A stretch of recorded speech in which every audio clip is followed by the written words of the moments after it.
ব্যাখ্যা করেছেন আলহামদুলিল্লাহ।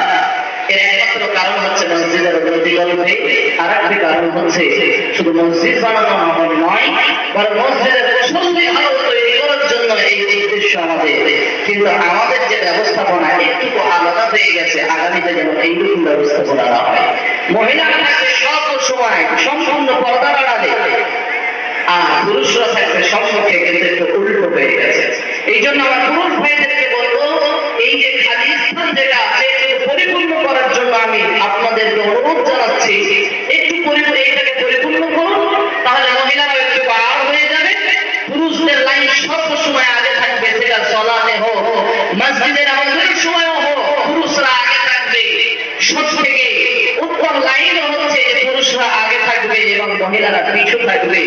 এই জন্য আমার এই যুবক ভাইদেরকে, বৃদ্ধ বাবাজনদেরকে আবার আমি ডাক দিচ্ছি,